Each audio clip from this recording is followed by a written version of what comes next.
Tá pronto? Ah,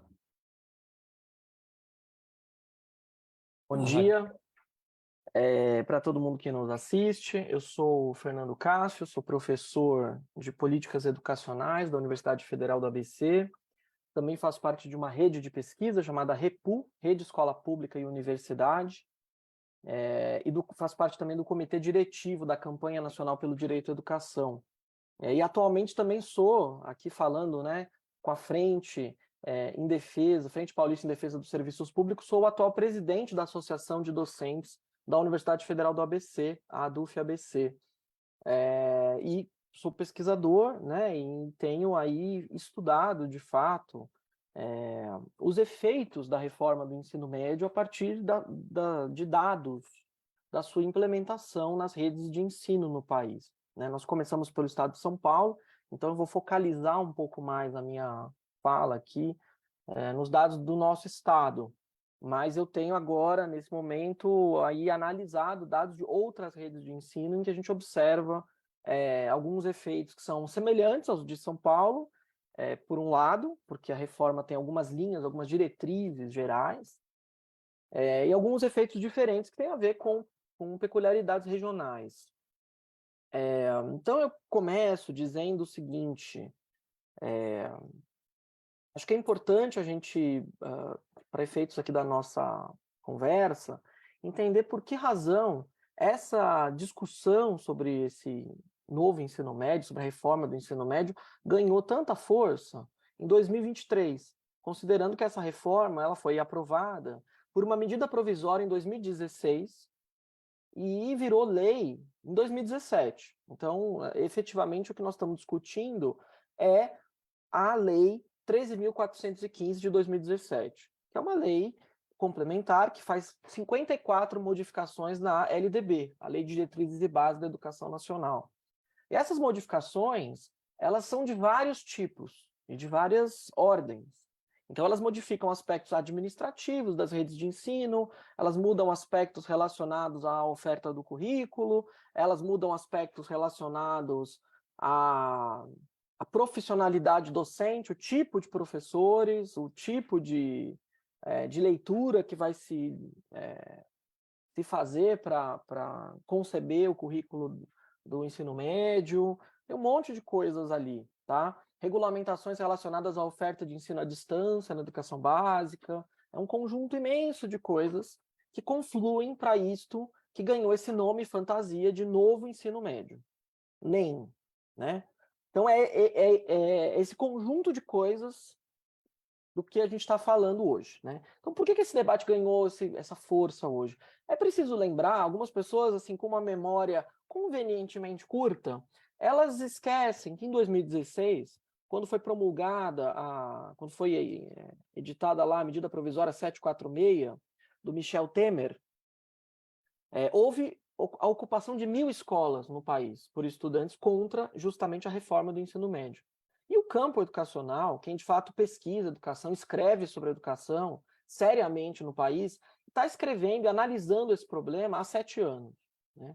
Então, é importante dizer que nada do que está acontecendo agora, etc., é tão surpreendente assim. Tudo isso foi, de alguma maneira, previsto por quem está estudando esse assunto, tá? Desde sempre.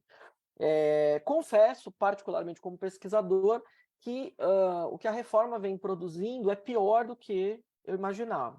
Eu imaginava que ela fosse talvez um pouco menos danosa do que ela está sendo. Então, acho que é isso. Assim, o debate aumentou porque a gente tem hoje 3 condições que favorecem esse debate. A primeira condição é que nós temos pesquisa e dados que mostram os efeitos dessa reforma nas escolas e nas redes de ensino, e é um efeito profundamente gerador de desigualdades escolares. Não estamos falando apenas de desigualdades entre escola pública e privada, porque essa é uma desigualdade que já é dada, já é um ponto de partida, né, na própria estrutura de desigualdade de oportunidades educacionais no país. Nós estamos falando de que a reforma produz novos mecanismos de estratificação escolar e educacional dentro das redes públicas, que atendem 88% dos estudantes. Então, é um outro patamar, um outro padrão né, e um outro alcance, né, de indução de desigualdades no país. Então, essa é a primeira condição, temos pesquisa. A segunda condição é: a reforma foi, de fato, implementada nas redes estaduais de ensino do país. Então, algumas redes ainda estão no processo de implementação, mas finalizam o ciclo de implementação em 2024. O Estado de São Paulo implementou a reforma do ensino médio, ponto. Ela está plenamente implementada na rede estadual para milhões de estudantes de ensino médio. Tá? Os estudantes do terceiro ano do ensino médio, este ano, estão dentro do currículo do novo ensino médio e, portanto, sentindo seus efeitos. Então, é exatamente porque os estudantes e as famílias dos estudantes e o professorado paulista e as gestões escolares e a rede de ensino está sentindo os efeitos deletérios desta reforma, é que a gente tem um volume imenso de pessoas protestando e rechaçando essa reforma, porque sabem o que ela significa na prática. Para além da propaganda, que passou anos desinformando a população, dizendo que a gente teria uma reforma educacional revolucionária que realizaria a possibilidade de sonhar na escola pública, né? Então, o que está acontecendo agora é isso. Estudantes pobres não têm acesso à escolha na escola, não têm infraestrutura na escola, estudante do período noturno tem ensino à distância, então as condições reais têm significado uma degradação, né, uma piora nas condições de escolarização dos estudantes, mesmo em relação ao modelo anterior de ensino médio, o que é muito curioso, porque essa reforma que chama novo ensino médio, usa esse adjetivo, inclusive, para carregar as tintas naquele discurso moral de modernização do ensino, nem capaz está sendo de mitigar problemas anteriores, pelo contrário, ela está aprofundando problemas que anteriormente eram menores, né? Então, a segunda condição é essa: a realidade se impõe sobre a propaganda. E a terceira condição é uma condição política, o fato de que nós estamos num momento, elegemos um governo de perfil progressista, que cria uma estrutura de oportunidade política que é evidente e que é percebida pelos movimentos sociais, de que agora é hora de exigir, de reivindicar alguma coisa. Especialmente porque a gente tem um governo que se elegeu com um discurso precisamente de voltar atrás em retrocessos. E esta reforma é um retrocesso objetivo nas condições de escolarização no país.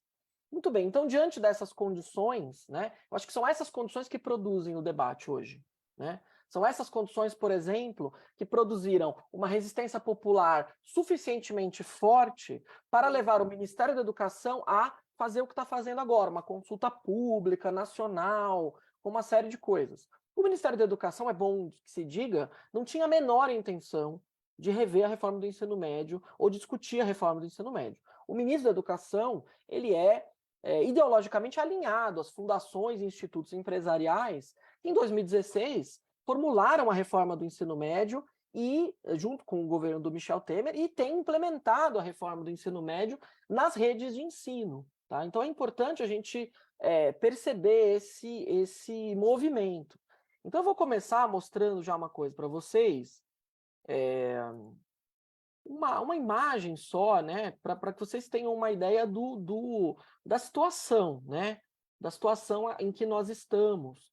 Porque desde que começou, né, o Revoga Nem ganhou um certo vulto, né, na sociedade, a gente tem visto uma série de discursos, né, especialmente das fundações empresariais, dos reformadores educacionais, os reformadores empresariais da educação, que estão aí há muito tempo, né, implementando a reforma do ensino médio. Vocês estão vendo a minha tela? Sim. Muito bem. Então, o que eu estou mostrando para vocês é o quê? É uma rede de políticas, de atores públicos e privados envolvidos na implementação da reforma do ensino médio no país. Eu quero colocar para vocês uma questão bem concreta. Isso aqui é um dado empírico obtido numa pesquisa que nós nem publicamos ainda, vamos publicar em breve, e que é baseada na análise de planos de implementação da reforma do ensino médio nos 27 estados do país. Tá? Então, a gente foi analisar esses planos de implementação e fomos identificar quem é que está assessorando as secretarias de educação no processo. Então, desde que começou a ganhar corpo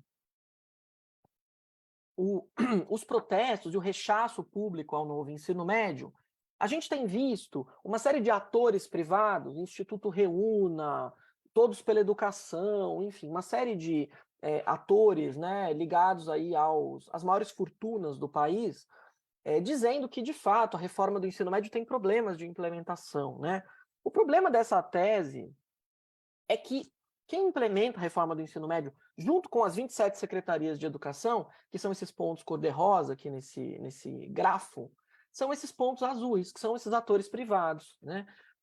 Que estão congraçados com o CONSED, o Conselho Nacional dos Secretários de Educação, que é uma espécie de um clube que reúne os 27 secretários de educação dos estados e que é assessorado por essas organizações privadas há muito tempo, né?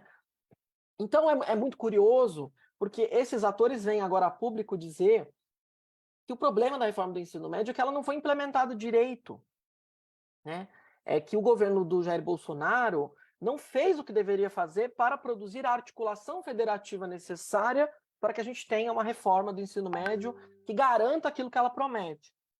O problema é isso, é que a gente sabe muito bem que se o governo do Jair Bolsonaro tivesse feito alguma coisa pela reforma do ensino médio, provavelmente a situação seria ainda pior, né?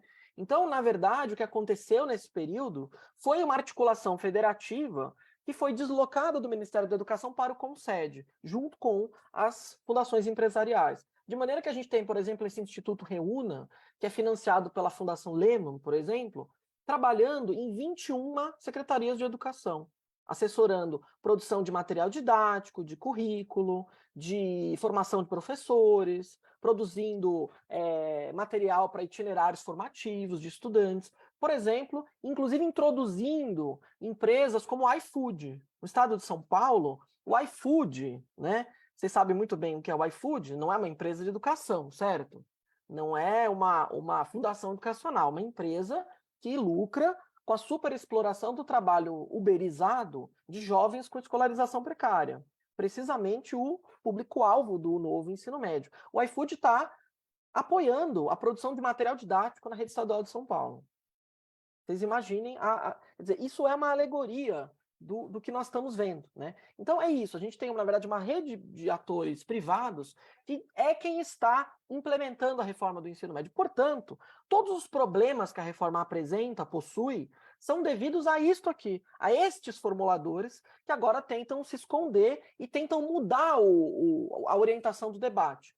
Então, agora, o que se está defendendo, inclusive junto com o Ministério da Educação, que apoia isso aqui, e que não tem uma coragem política para enfrentar o debate com as secretarias estaduais de educação, que é disso que se trata, é por isso que o Executivo Federal não enfrenta esse debate, né? Tem a ver com uma questão aí de manter relações entre governadores e a presidência da República. E temos uma questão aí de não enfrentar politicamente o problema. Embora no Legislativo, muita gente, inclusive da base do governo, esteja pronta e disposta a colocar projeto de lei revogatório da reforma do ensino médio, né? Então, o que acontece é isso. A gente tem agora uma tentativa de mudar o perfil do debate para dizer que, bom, revogar a reforma do ensino médio é uma coisa muito grave, muito forte, mas a gente pode, por exemplo, reformar a reforma, né? Então, mudar algumas coisas na reforma, ajustar algumas coisas na reforma para a reforma realizar os seus desígnios. Então, é disso que eu vou falar agora, né? Então, é assim, vou projetar uma outra coisa aqui na minha tela agora. Então, a reforma do ensino médio, ela, em linhas muito gerais, tá? Considerando o nosso tempo aqui restrito, ela faz 3 promessas para a juventude brasileira. Ela promete à juventude brasileira liberdade de escolha, ela promete à juventude brasileira ensino profissional universal, né? Refazendo aí uma promessa lá da Lei 5692 de 1971, que propunha isso, né? Naquela reforma do segundo grau, e ela propõe uma ampliação de carga horária, especialmente voltada à aumentar a carga horária de estudantes trabalhadores do ensino noturno, que historicamente tem uma carga horária letiva menor na escola, tá? Então é isso que a reforma propõe e é isso que a Repu tem feito nesses anos, né? Que é testar essas promessas, agora com os dados públicos disponíveis na sociedade, né? Então a gente trabalha especificamente com dados de lei de acesso à informação e análises e cruzamento de bases de dados. Cruzamentos de bases de dados de redes estaduais com as bases de dados do INEP, com indicadores socioeconômicos do INEP. É isso que a gente faz, né? Porque é isso, se a ideia é entender como é que essa reforma lida com o fato de que nós temos redes de ensino com níveis gritantes de desigualdade internos, a gente precisa testar isso, tá? Então eu não vou mostrar todos os dados dessa pesquisa, tanto que eu estou mostrando só um resumo. A gente analisou as escolhas dos estudantes, a relação entre escolha e oferta, enfim, a nota técnica que a Repu publicou em julho do ano passado tem um monte desses dados, e nós estamos agora trabalhando num outro conjunto de dados, né? E nesse meio tempo, a Repu acabou de publicar uma nota técnica sobre a expansão do ensino de tempo integral no ensino médio no Brasil, mostrando que o modelo prioritário de implementação da reforma do ensino médio no país, que é a escola de jornada ampliada, né, de tempo integral, ela também implica a exclusão dos estudantes mais pobres. Isso não só em São Paulo, isso em todos os estados do país. Então, aqui a gente tem um dado de 2022 que mostra a oferta dos tais itinerários formativos, né, que supostamente são aquelas escolhas que os estudantes podem fazer para aprofundar o seu currículo escolar, né? O Estado de São Paulo oferece 10 itinerários formativos básicos, na verdade 11 básicos, né? Ou seja, os estudantes, em tese, poderiam escolher 11 itinerários formativos, além de diversos itinerários técnicos e profissionalizantes. O que acontece na prática é isso aqui, né? A gente vai ver que a distribuição de itinerários formativos nas escolas de ensino médio do Estado de São Paulo, 3.698, oscila entre 2 e 4. Então, 1/3 das escolas ofertam só 2 itinerários. Especificamente, nos 334 municípios do Estado de São Paulo que só possuem uma escola de ensino médio.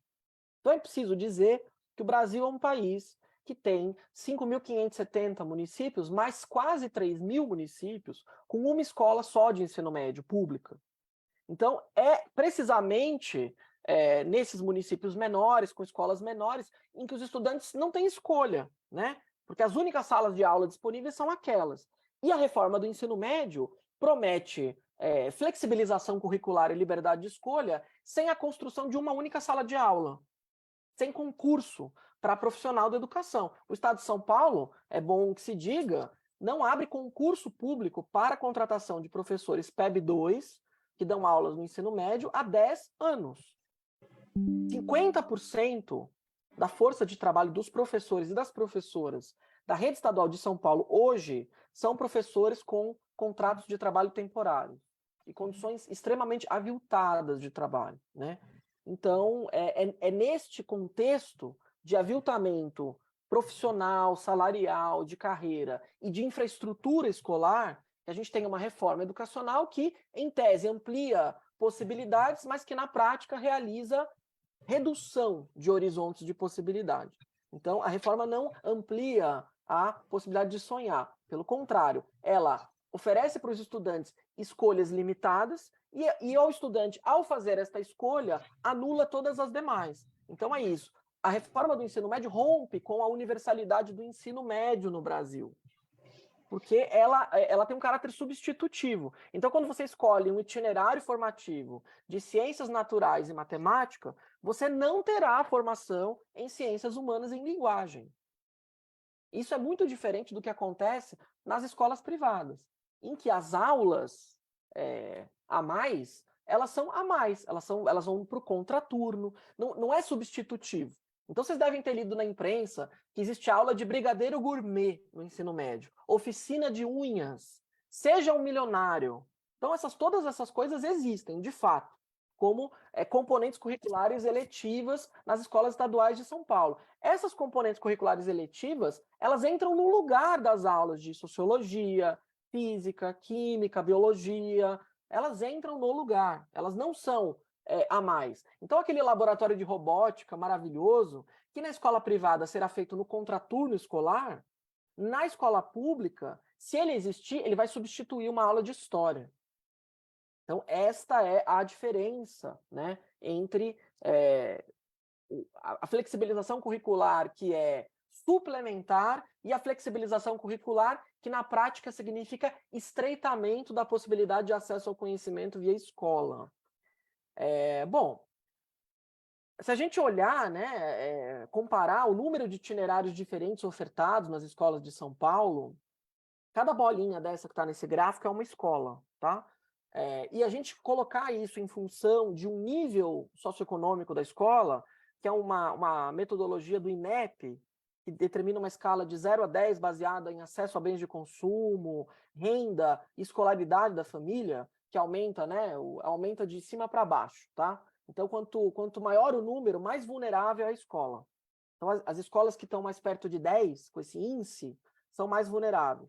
Então, no estado de São Paulo, as escolas com o maior índice são as escolas do Vale do Ribeira, por exemplo. A região do estado de São Paulo que tem o menor IDH, né?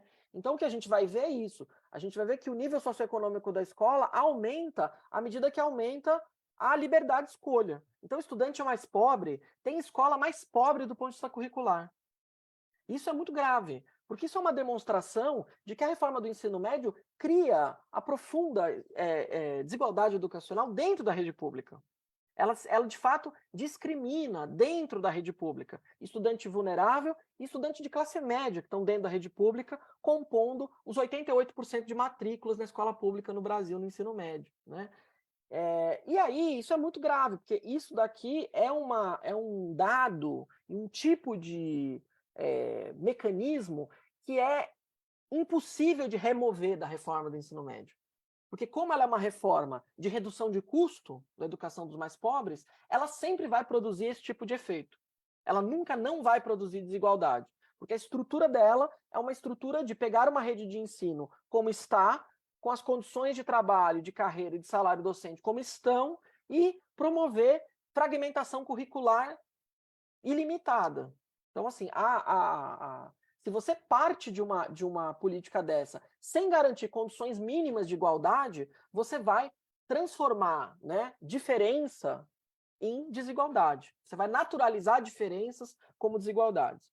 Então, isso aí é o caminho típico da reforma educacional conservadora, né? Então, é isso que nós estamos hoje vivendo no Brasil, tá?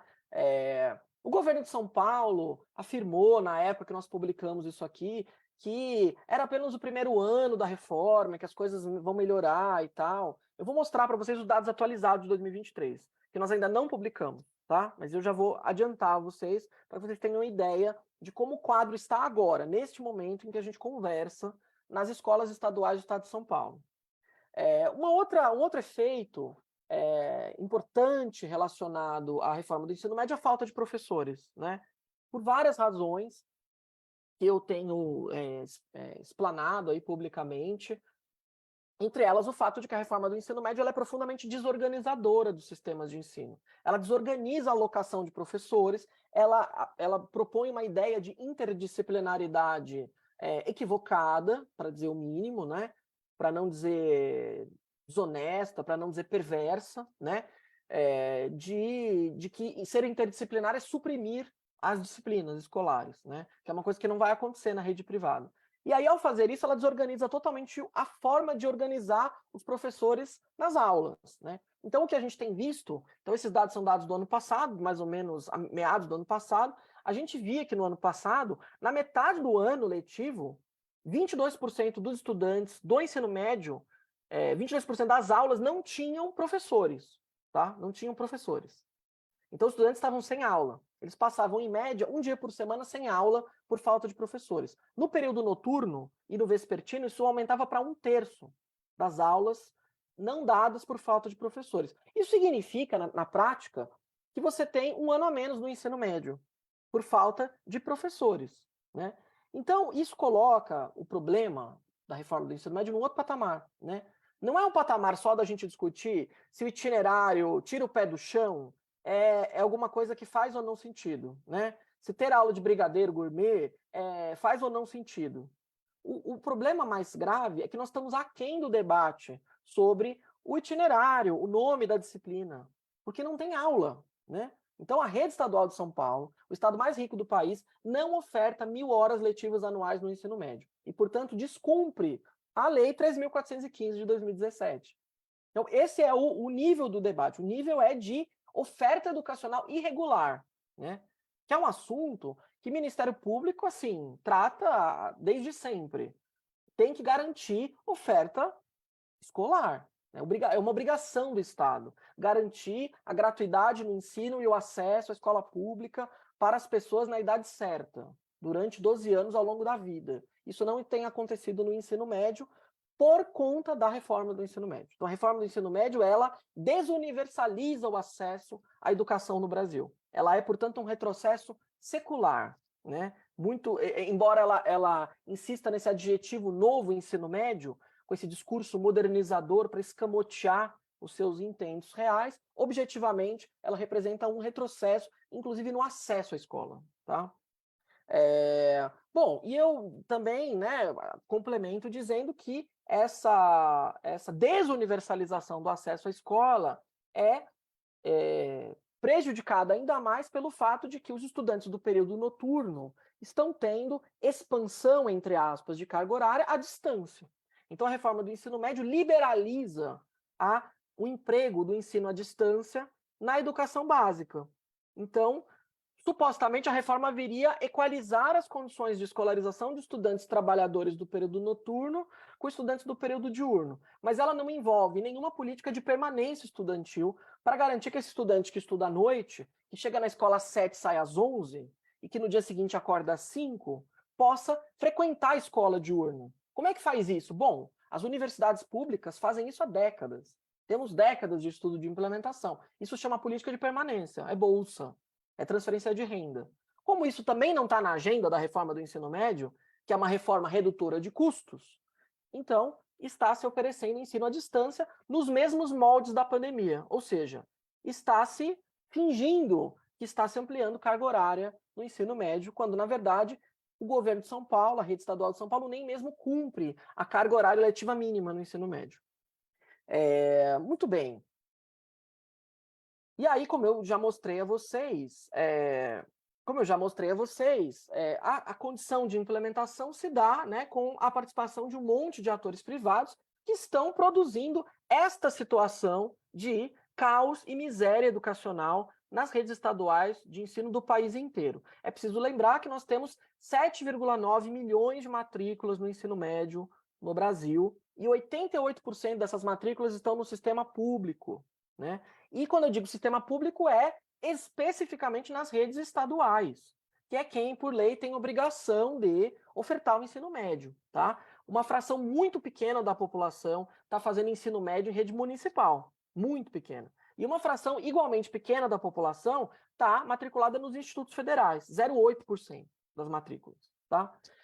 Agora eu vou mostrar, por fim, já encaminhando para o final da minha fala, uma outra tela em que eu quero atualizar os dados da reforma do ensino médio para que vocês vejam a situação, né, entre 2022 e 2023. Então, aí estão os dados, né? Então, 2022 de um lado, 2023 do outro.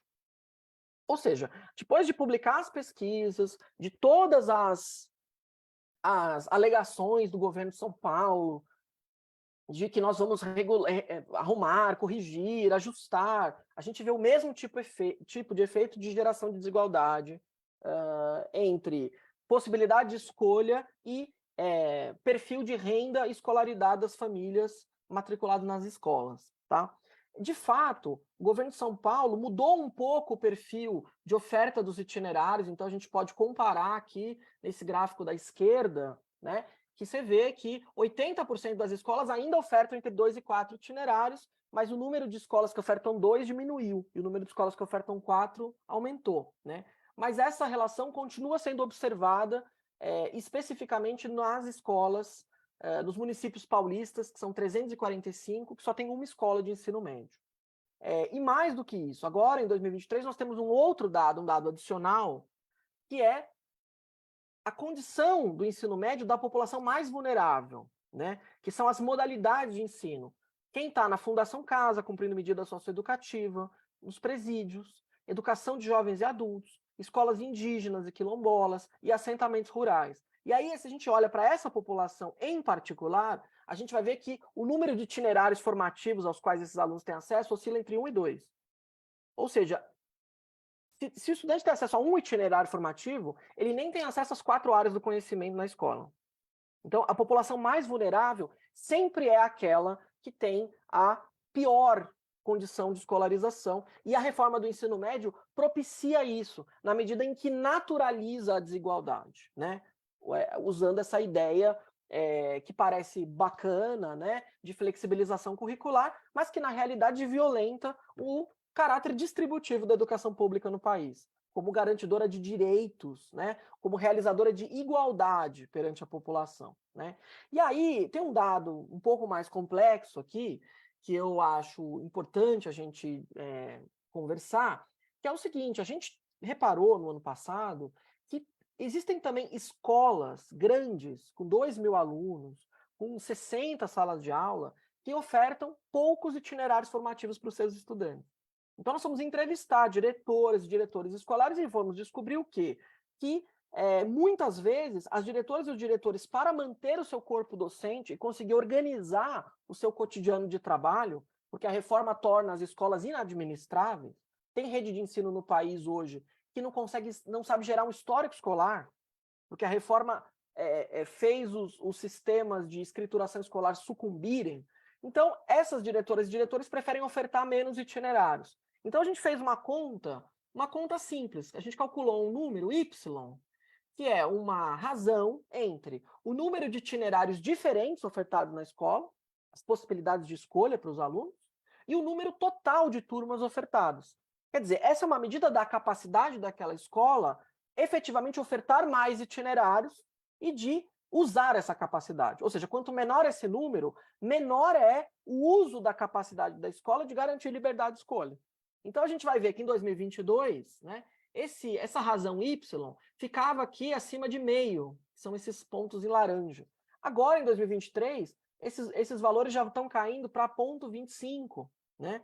Então, na prática, nós temos escolas grandes que ofertam itinerários formativos em 1/4 da sua capacidade. Então, além da falta de infraestrutura, da falta de sala de aula, da falta de profissionais da educação, ainda existem escolhas gestionárias de garantir que a escola fique possível de se administrar, de se organizar, e que isso também contribui para a diminuição da oferta, né, dos milagrosos itinerários formativos, tá? Então, eu tratei aqui especificamente de duas promessas da reforma do ensino médio, a liberdade de escolha e a expansão de carga horária, mas poderia também falar sobre o ensino profissionalizante, que é feito e que tem sido feito nas redes de ensino, não com ampliação, né, de vagas no sistema público qualificado de escolas técnicas. Então, ninguém aqui, por exemplo, tem ouvido falar de expansão de rede física de institutos federais, do Centro Paula Souza, em São Paulo, para lidar com o aumento da demanda por ensino técnico do novo ensino médio. Então, o que o governo de São Paulo tem feito é criar pequenos programas, programetes, né? Novotec, coisas assim. Agora o atual governo vai mudar o Novotec e tal, para transformar a escola regular com essas condições precárias de funcionamento. Vejam a auditoria que os tribunais de contas dos estados, em força-tarefa, fizeram faz 2 semanas, mostrando as condições físicas das escolas públicas no país. Então, usar estas escolas, nestas condições, para ser espaço de oferta de ensino técnico. Então, assim, evidentemente que isso não funciona, né? Primeiro porque um curso técnico tem carga horária maior, segundo que um curso técnico exige laboratório, infraestrutura, professores e professoras com formação, o que nada disso está sendo realizado. Pelo contrário, o que o governo de São Paulo pretende, e já tem feito, assim como outras redes de ensino no país, é ampliar a privatização da oferta educacional direta, contratando professores de escolas técnicas privadas para a oferta dessas disciplinas, né? Isso tem acontecido no estado de São Paulo, existe existe aí um loteamento, né, da oferta dessas vagas no estado, e tem várias empresas, escolas privadas, contratadas para fornecer, então, professores para a implementação desse tipo de coisa. Nem preciso dizer, por fim, que a prioridade de cursos nessas ofertas de ensino técnico são os cursos técnicos baratos, de baixo custo, né? Então, administração, marketing, esse tipo de coisa. Então, a Rede São Paulo, inclusive, limou os cursos técnicos de química, de análises clínicas, de edificações, de mecatrônica, de nutrição, de farmácia, que exigem laboratório e que, portanto, exigiriam investimento proporcional, né? Então, é só curso técnico barato, com carga horária reduzida e que nem ao menos oferece um diploma e uma habilitação técnica passível de ser reconhecida no mundo do trabalho. Então, concluo a minha fala dizendo que, a despeito dos discursos de que essa reforma é maravilhosa, milagrosa, e que a gente precisa ter paciência e ter resiliência para esperar que ela possa produzir os seus efeitos maravilhosos, o que nós temos visto é isso, é que essa reforma produz, sob qualquer aspecto em que ela é analisada, desigualdade, sob qualquer aspecto em que ela é analisada, ela prejudica mais os estudantes mais vulneráveis, e que não tem como extrair esse caráter indutor de desigualdade da reforma, né? Então, a defesa da revogação se baseia na percepção evidente de que não há, na concepção da reforma, no desenho da reforma, nada que possa eliminar dela o seu caráter indutor de desigualdade, porque ela é feita para isso. Ela é uma reforma para reduzir custo da educação dos mais pobres. Veja o contexto de aprovação dela no governo do Michel Temer, junto com reforma trabalhista, com reforma da Previdência, sob os auspícios da Emenda Constitucional 95. É impossível a gente achar que uma coisa dessas, produzindo estes efeitos, não é um projeto que tem a ver com os grupos políticos que elaboraram e aprovaram esse negócio. Termino dizendo que chega a ser risível a gente ver o próprio ministro da Educação, né, e as pessoas que estão aí defendendo essa reforma, querendo acusar, né, as pessoas que estudam, que pesquisam, as entidades sindicais, as associações científicas, os movimentos estudantis, os movimentos sociais, de, por defenderem a revogação desta reforma nefasta, serem conservadores e estarem atrás de uma volta ao passado. É absurdo alguém querer rotular um estudante que está na rua, um estudante de 16 anos, que está na rua, rechaçando a reforma do ensino médio e exigindo ter aula na escola como conservador, e a Fundação Lehman como progressista. Isso é uma inversão de valores e do debate que é absurda, que chega a dar vontade de rir, né? Mas eu acho que isto mostra para nós que nós estamos no caminho certo, no caminho de fazer pressão, e pressão popular, pressão de rua contra esse governo. Porque Lula mesmo, presidente Lula, diz isso.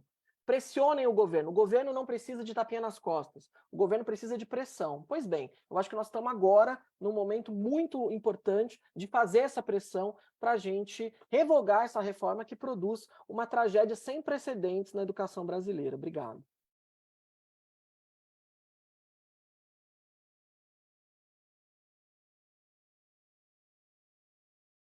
Muito obrigado, dizemos nós, professor Fernando Cássio, porque você realmente trouxe à tona muita coisa que a gente imagina, mas não tem os dados que você tem para poder entender o que acontece. Eu costumo dizer que os servidores públicos, isso não só professor, servidor público em geral, é muito importante, porque é ele quem leva os direitos que estão na Constituição para o cidadão. Então, ele não pode ficar parado, ele tem a obrigação de influenciar a mudança no Estado. E eu acho que isto, com certeza, essa sua última colocação é uma colocação para a Frente Paulista em defesa do serviço público.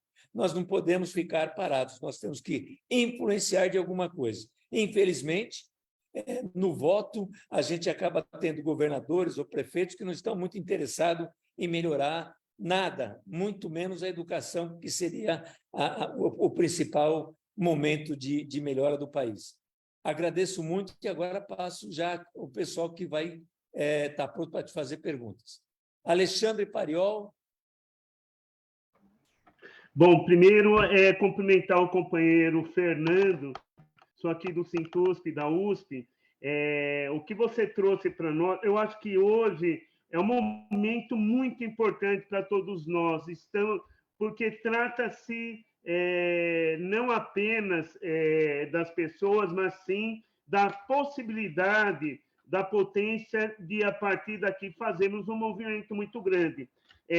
Eu acho que Góes e demais companheiros, a partir de agora, não há como incluir na nossa pauta de reivindicações e de luta a luta contra a reforma do ensino médio, abolir essa daí. Eu acho que a gente tem que pautar com certeza a partir de agora. Eu acho que é um momento até histórico que um jovem como o Fernando traz para nós essa obrigação. Obrigado. Fernando, eu vou passar para 3 pessoas, depois passo para você, tudo bem? Guilherme.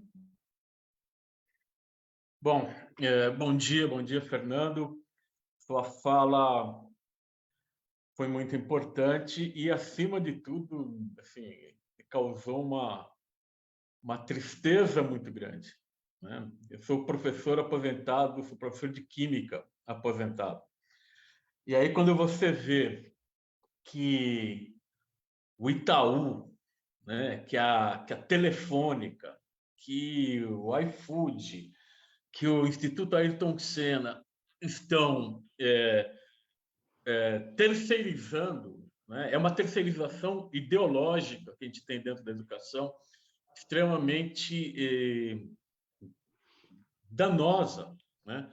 Eu vejo como tipicamente a tentativa de ganhar corações e mentes, né, no campo do neoliberalismo, né?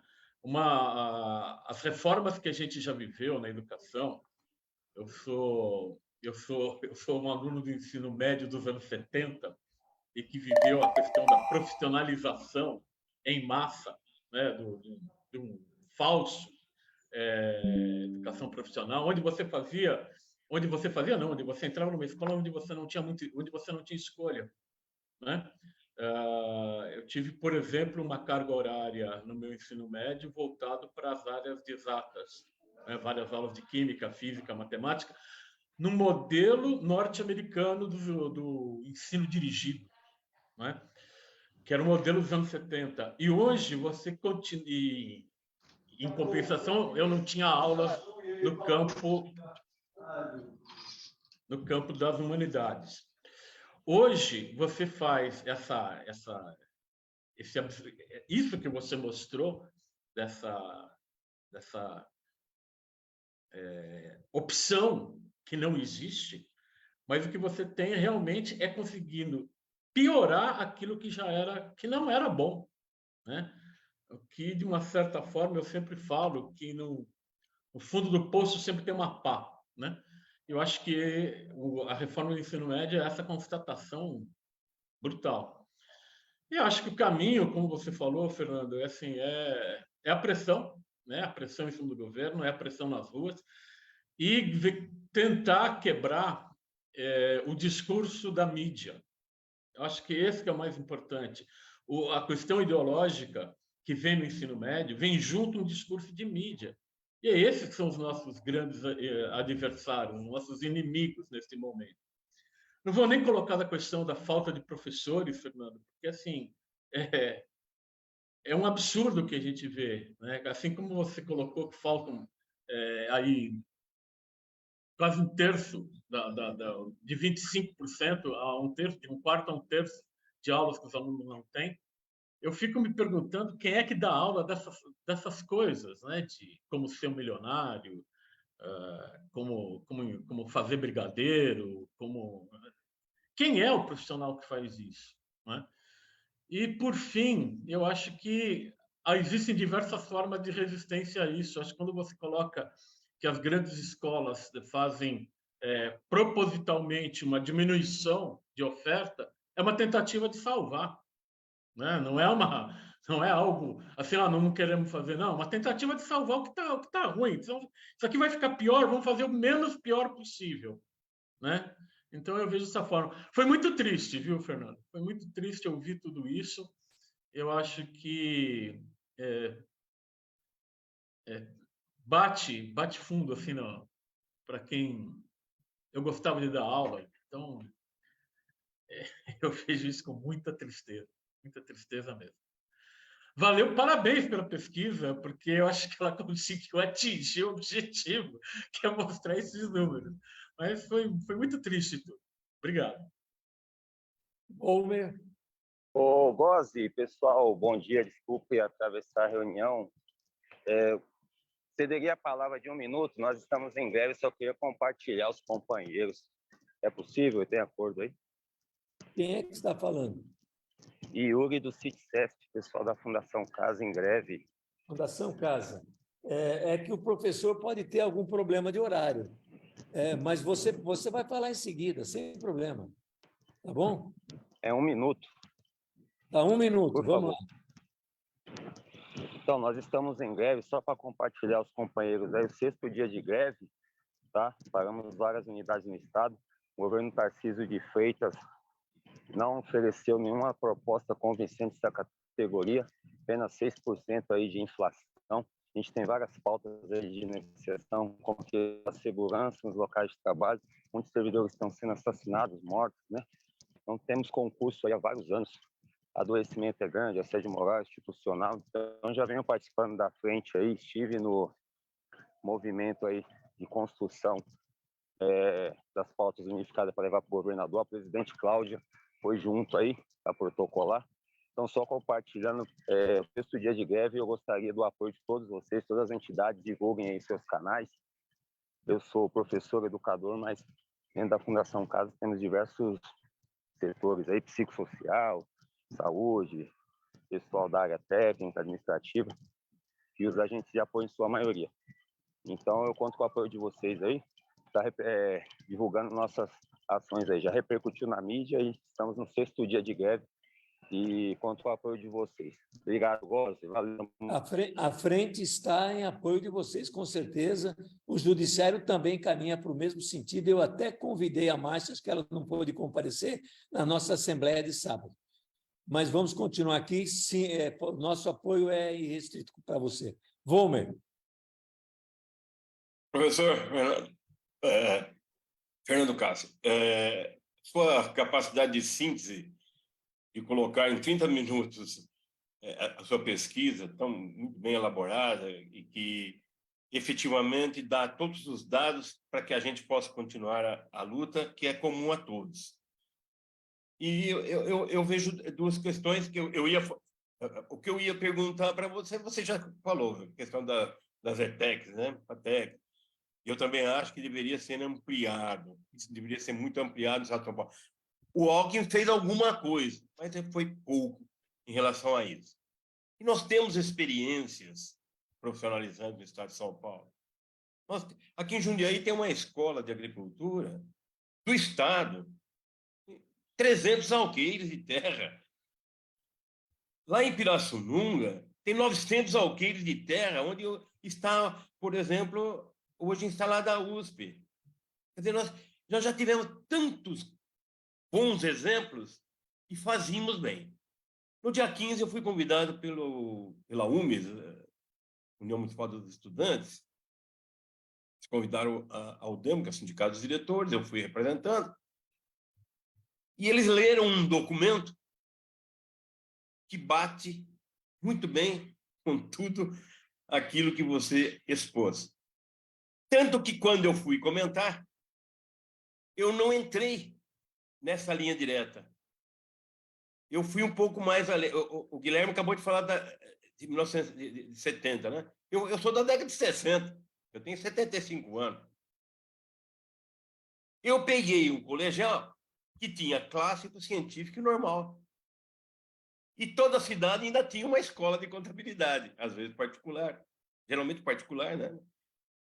Mas, naquele momento, quem fazia normal ia para a escola pública, principalmente, para ser professor de primeira a quarta série de primário, e eram eficazes.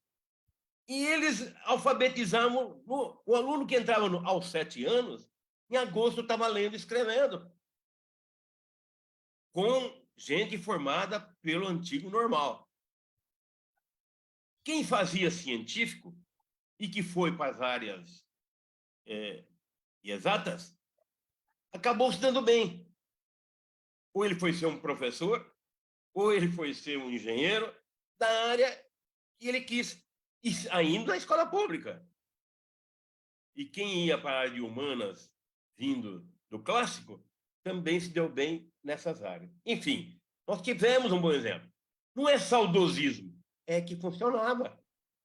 A coisa funcionava, e bem. Bom, como você amarrou, aliás, aquela teia de aranha que você colocou aí, excelente. Excelente. Ela mostra bem a sua conclusão, inclusive, da fala.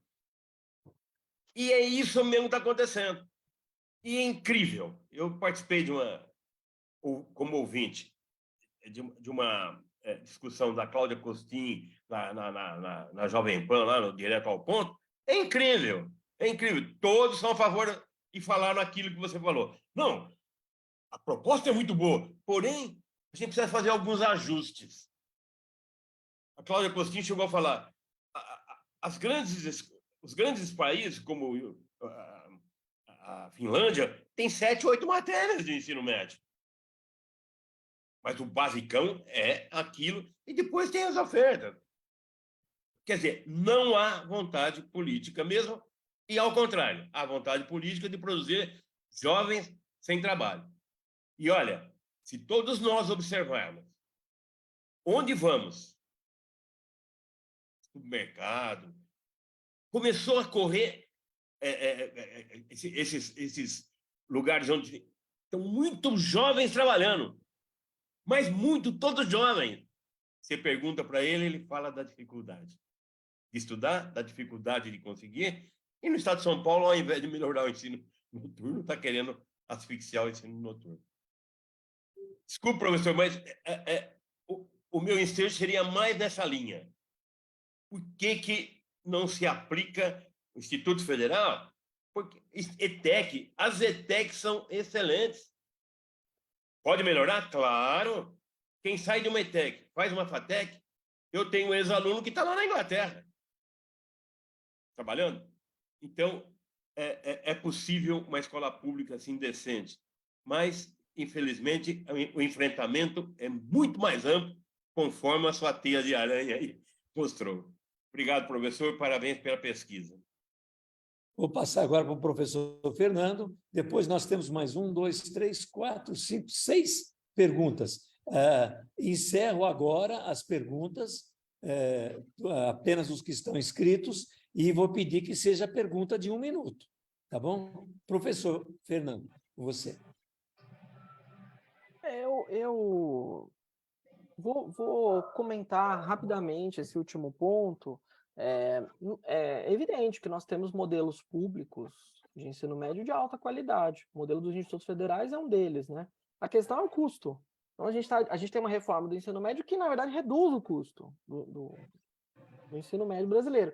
Então, é claro que não faz sentido, né, dentro desse modelo, dessa ideia, pensar na ampliação dos institutos federais, que tem uma outra infraestrutura, um outro nível de formação de professores, etc. Né? Um dos colegas também que antecedeu, que estava falando sobre o neoliberalismo. Gente, a reforma do ensino médio é uma reforma neoliberal por excelência, né? E neoliberalismo, eu quero dizer a vocês, neoliberalismo não é Estado mínimo, tá? Neoliberalismo não é privatização. Neoliberalismo é ressignificação do papel do Estado como um corretor de relações econômicas em todas as esferas da vida. Isso é neoliberalismo.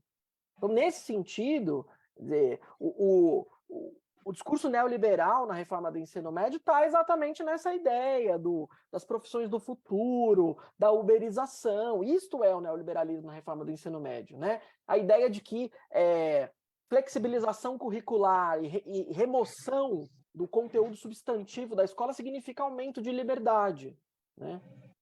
E de escolha individual. Isso é uma deturpação, né? Inclusive do caráter distributivo da educação pública, que é um direito social, né? Antes da escolha individual, etc., existe uma obrigação estatal de oferecer uma escola pública, universal, gratuita, com um padrão mínimo de qualidade para todas as pessoas. Então, isso vem antes, inclusive, das próprias condições de diferença, das modalidades, das especificidades regionais. Então, assim, se a gente só fragmenta, né, e exacerba as diferenças sem considerar a garantia mínima de igualdade, a gente naturaliza a desigualdade. Então, esse é o raciocínio que eu uso para mostrar como esta reforma e outras, como a Base Nacional Comum Curricular, etc., elas estão paulatinamente corroendo, de fato, o direito à educação no Brasil, né, como alguma coisa basal para a população, dentro do paradigma, né, de princípio de justiça social, de igualdade, que é o que está na Constituição de 88. Né? Ela, de fato, trabalha com a perspectiva da diferença, mas sempre a partir de uma perspectiva de igualdade. Nunca desatreladas as duas orientações. Né? Então, enfim, queria comentar isso aqui inicialmente. Desirê, 1 minuto, depois Edgar, 1 minuto, depois Aldo, 1 minuto. Fernando, bom dia. Eu sou Desirê, eu pertenço ao Sindicato dos Servidores da Assembleia Legislativa e do Tribunal de Contas e também da Federação de Sindicatos de Servidores Públicos do Estado de São Paulo, FESPESP. É um prazer ter ouvido você e as explicações que você nos trouxe. O que me chama a atenção, Fernando, é que dentro do aspecto técnico e dentro do aspecto político das pessoas que pensam e estudam a nossa educação pública principalmente, eu vejo que as pessoas são muito bem informadas e todas elas, até dentro do aspecto político, onde tem mais embate, enfim, há um preparo e há um conhecimento do campo que se está tratando. Né? Então, eu tenho partindo desse pressuposto, a minha ideia é de que qualquer reforma do ensino fundamental ou do ensino médio, que você estava tratando aqui com a gente, deveria partir esse grupo voltado ao ensino público fazendo as propostas, e quem quisesse as apoiasse. Então, a minha pergunta para você é o seguinte, existem propostas elaboradas por essa gama de pensadores para ser apresentado em substituição a essa proposta que foi feita por tantas empresas e pessoas que objetivamente não são ligadas à educação pública? E em que ponto nós estamos, na verdade, dentro do Congresso, em relação a esse embate? Edgar, 1 minuto.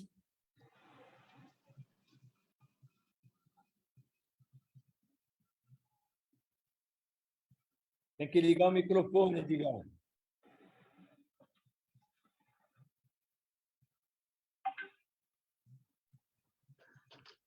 Pronto? Pronto. Tá ligado? Tá.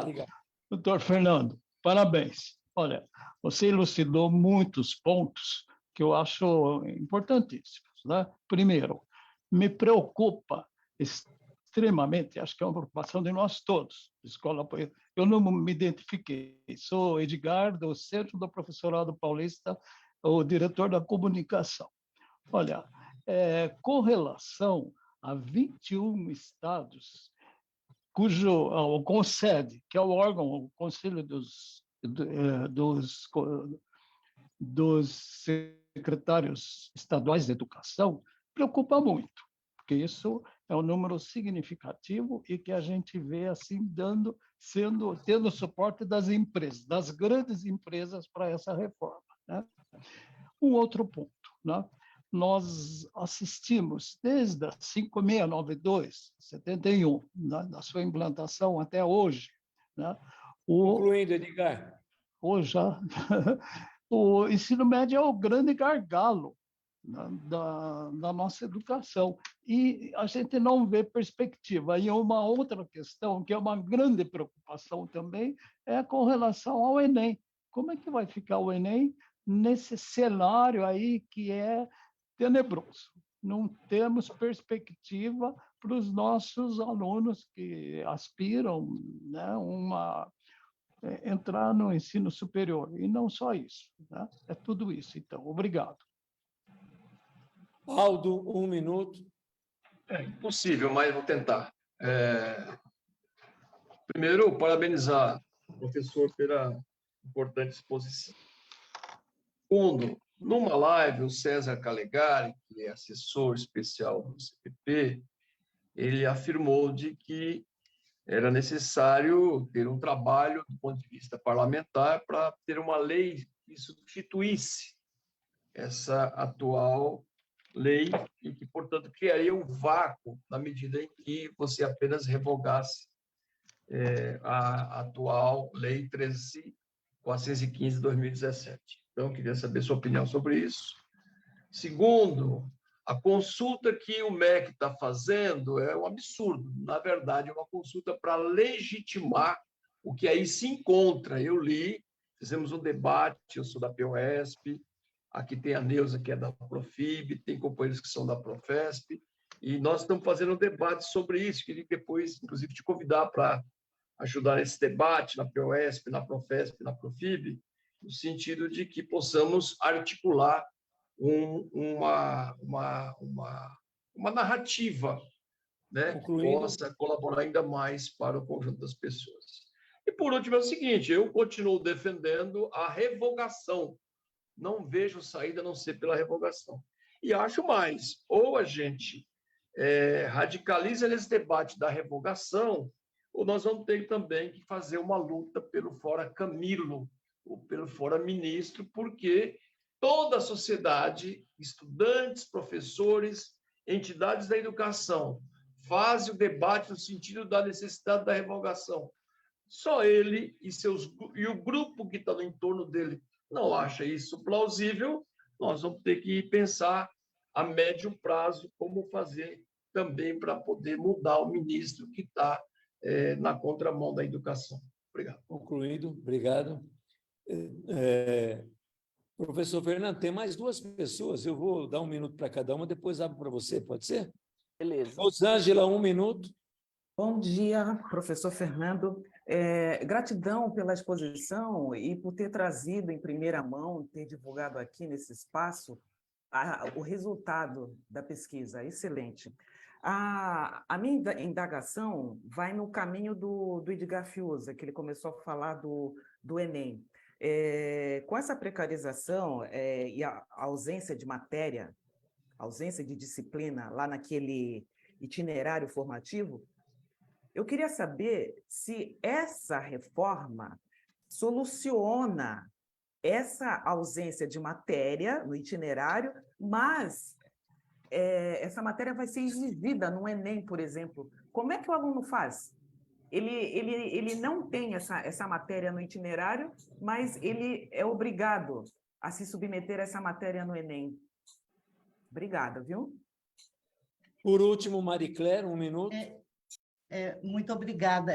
Professor, eu sou do Judiciário, então, e fiquei aqui muito feliz por ter entendido bastante da discussão que os colegas da educação fazem, e, inclusive, eu tenho uma filha que escreve, revisa livros didáticos do ensino médio, então eu escuto bastante as reclamações dela a respeito disso.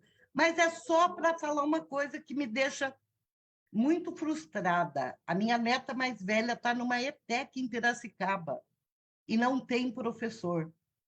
Tem matérias que a ETEC de Piracicaba não tem professor neste momento. E aí eu quero saber como é que a gente faz para mudar esse quadro. Muito obrigada. Professor Fernando, com você.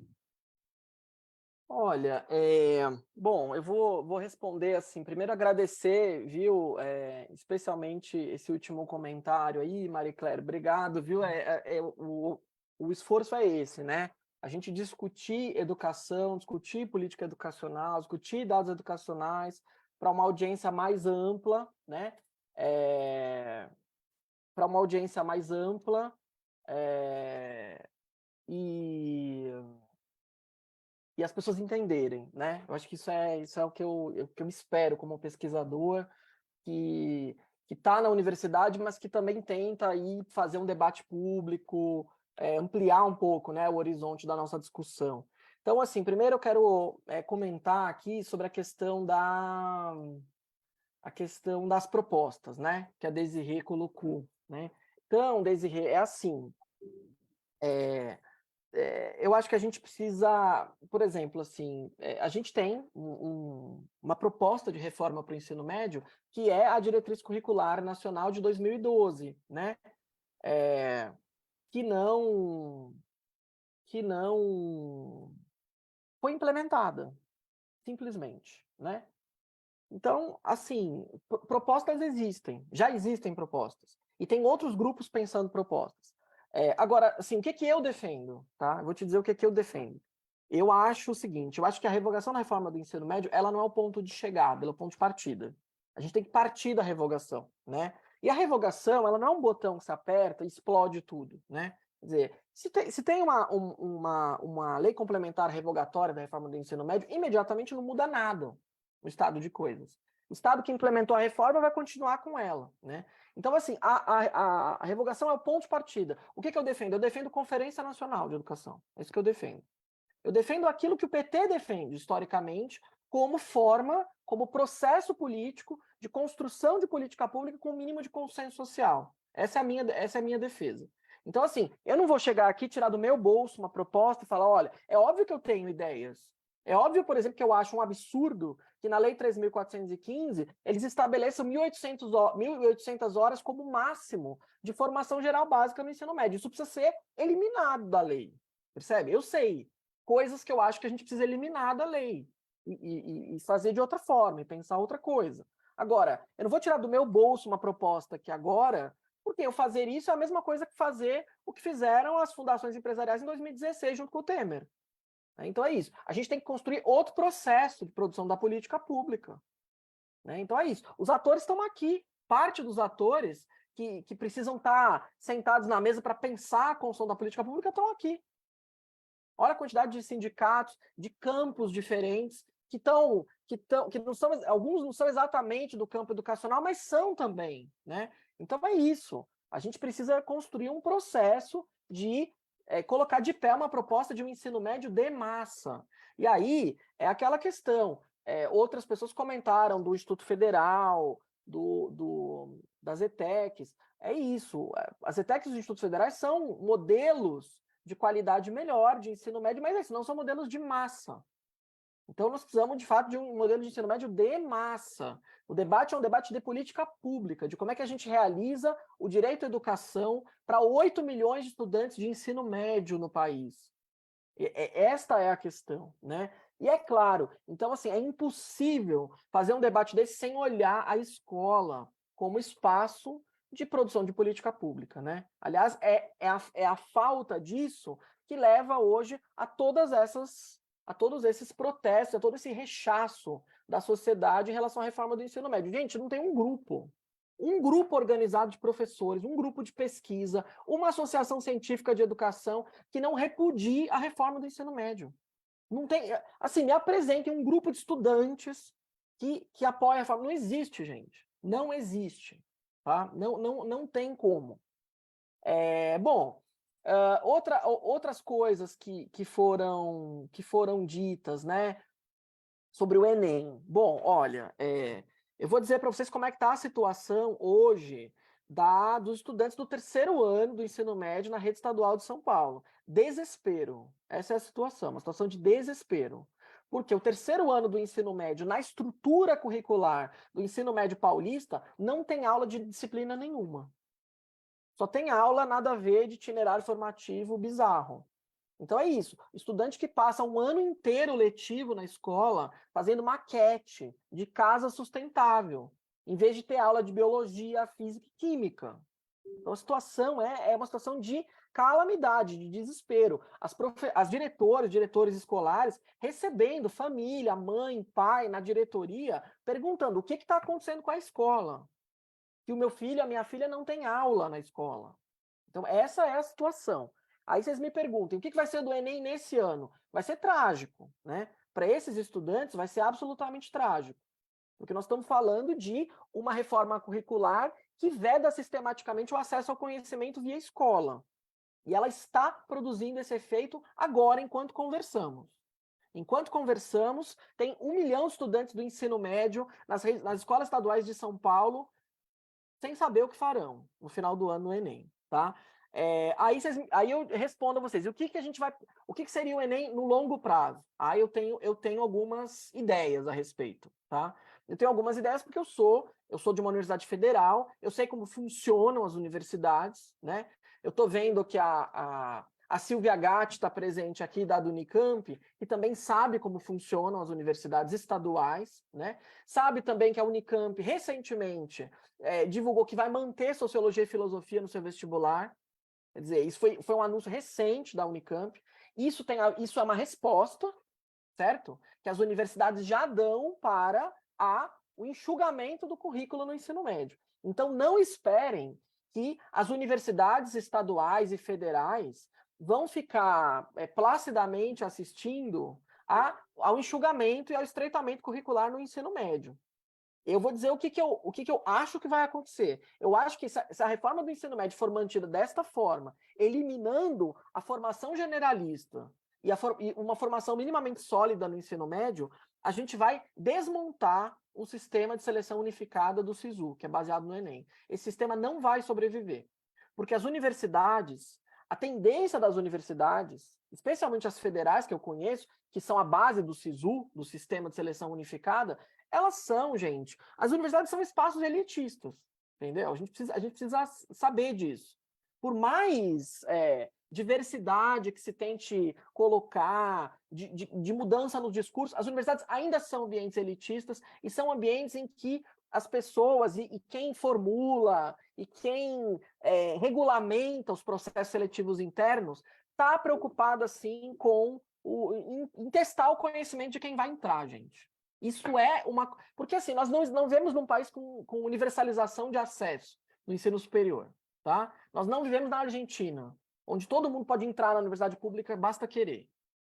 Então, nesse contexto nosso, o processo seletivo existe. Se existe o processo seletivo, vai existir critérios para a exigência desses processos seletivos. E as universidades não vão pensar 2 vezes em recriar vestibulares próprios. As universidades que aboliram seus vestibulares próprios, especialmente as federais. Quando eu prestei vestibular, eu não prestei vestibular em nenhuma universidade federal. Sabe por quê? Porque eu tinha que viajar para prestar vestibular. E eu não tinha dinheiro para fazer isso. Certo? Eu sou a primeira pessoa da minha família que estudou em universidade pública. Então, veja bem, não é possível isso acontecer. Então, vai transformar o Enem numa prova de português e matemática, as universidades públicas tendem, e digo isso, aposto nisso, tendem a recriar os vestibulares tradicionais e romper com o avanço que nós tivemos com o sistema de seleção unificada que produz mobilidade estudantil regional no país. Com limitações, sim, mas que produz esse efeito. É um avanço social, né? Então, assim, a gente ainda vai produzir retrocesso na democratização do acesso ao ensino superior, especialmente público. Esse é mais um efeito, assim, que podem aguardar, porque esse efeito vai ocorrer caso a gente... É isso, quando a Unicamp vem e fala, vamos manter Sociologia e Filosofia, tem um recado aí. Esse recado ele vai ser seguido por todas as instituições de ensino superior públicas do país, né? E o resultado disso vai ser o colapso do sistema de seleção unificada. Então, é por isso que eu digo que não é possível um governo como o governo Lula apoiar, né, uma política de democratização de acesso ao ensino superior, né, e de valorização da universidade pública, como Silvia e eu discutimos lá no Observatório do Conhecimento, e, ao mesmo tempo, apoiar uma política que ergue barreiras de acesso ao ensino superior público para estudantes de escola pública, como a reforma do ensino médio. Não dá para apoiar os 2 projetos. Esses projetos eles são existe uma contradição interna que é inconciliável, tá? Então, eu já aproveito para agradecer ao convite da frente, especialmente, né, no nome da Rosaura, da APASE, a quem eu cumprimento, inclusive cumprimento a APASE, que é um sindicato por qual eu tenho maior respeito, que é um sindicato que discute a educação, que qualifica o debate educacional no estado de São Paulo. A categoria de supervisores de ensino é uma categoria muito engajada no debate e que, de fato, qualifica esse debate. Então, eu quero agradecer muito a Rosaura, a APASE, e, em nome dela, a todos vocês aqui da Frente Paulista em Defesa dos Serviços Públicos. Obrigado. Professor, um minutinho seu de paciência, que agora a Silvia levantou a mão. Você... Claro. Com a Silvia, ela vai dizer alguma coisa. Com você, Silvia. Oi, Fernando, tudo bem? Bem, bom dia, gente. Apenas uma observação, Fernando. As universidades estão reagindo, né, ao que está posto por essa renovação aí, eu não sei se eu chamo de, sei lá, o que é essa renovação do novo ensino médio. Elas estão reagindo. Isso é um ponto muito positivo, as 3 paulistas e as universidades federais, né? Eu me preocupo um pouco, Fernando, que às vezes eu não vejo novas propostas, ou como faremos, e o tempo para isso, porque nós temos uma geração inteira já comprometida com tudo isso. Faremos com esses jovens que estão sendo submetidos hoje a essa situação de descalabro que você mostrou para a gente. Outro ponto é esse novo vestibular paulista, né? Essa ideia do vestibular para as 3 universidades paulistas, usando vagas que nós teríamos disponibilizado para o Enem. Eu sou pela universalização do ingresso. Eu acho que um processo bem feito, nós poderíamos aderir a ele, né, de maneira mais plena, de maneira mais contundente. E aqui na Unicamp, nós estamos praticamente há 2 semanas, e ainda temos essa e mais a próxima semana, com discussões sobre esse processo, principalmente vinculadas à Faculdade de Educação. Enfim, acho que é importante uma chamada para todos, né, do entendimento disso, até porque as famílias, né, que têm os seus jovens nas escolas, né, precisam ter uma outra ação também, uma ação de preocupação com a formação dos seus filhos, né? Mas, enfim, um grande abraço. Eu acho que você nos trouxe informações muito poderosas, muito boas, né? Deixar isso gravado aí, Goze, para a gente poder acessar mais uma vez e rever essa apresentação. Obrigada, Fernando. Um grande beijo. Com certeza, Silvia. Deixa eu só fazer um comentáriozinho. Sim, mas eu volto para você. Silvia, vai bom. ficar gravado sim, a Raquel vai passar os links, inclusive. Pois não, Fernando? Professor, pode falar. Oi, então, não, eu acho que Silvia nem estava sabendo do vestibular paulista. Acabei de saber por você. Pois é. Vai pesquisar. É muito interessante, né? Porque eu acho que isso é a dissolução mesmo do sistema, né? De seleção unificada. É mais um passo, né? Essa coisa das propostas, Silvia, olha, eu esqueci de comentar isso na minha resposta, porque surgiu, né? Gente, tem muita coisa acontecendo. Tem projeto de lei sendo escrito para mudar aspectos da reforma do ensino médio. Alguém mencionou o César Calegari também, acho que foi o companheiro do CPP ou da UDEMO, um dos dois. Acho que do CPP, isso. Que é o seguinte, o Calegari defende uma medida provisória pontual para eliminar o mecanismo do máximo de 1.800 horas, por exemplo. Então, foi o Aldo.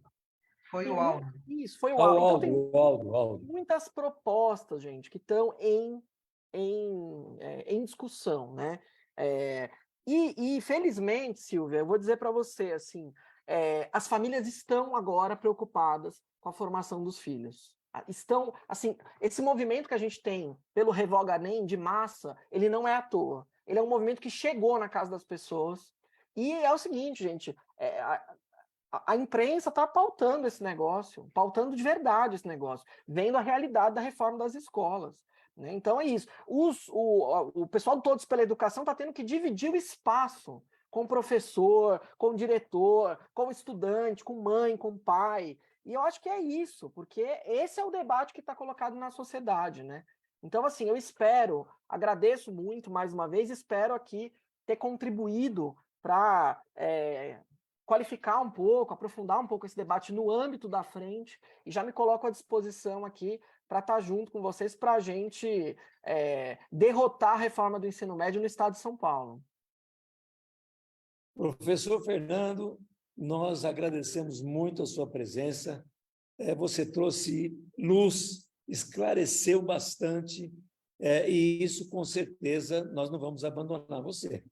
Então, fique pronto, porque mais vezes nós estaremos conversando. Precisamos disto. Ora, um país sem uma escola que prepara os seus garotos na escola e não se eleva, não vira um país com a força que o Brasil precisa. Vamos trabalhar isso, sim. Toda a frente vai trabalhar. Agradeço imensamente a sua presença. Muito obrigado. Vamos nos ver mais vezes. Abraço, gente. Obrigado. Nós temos agora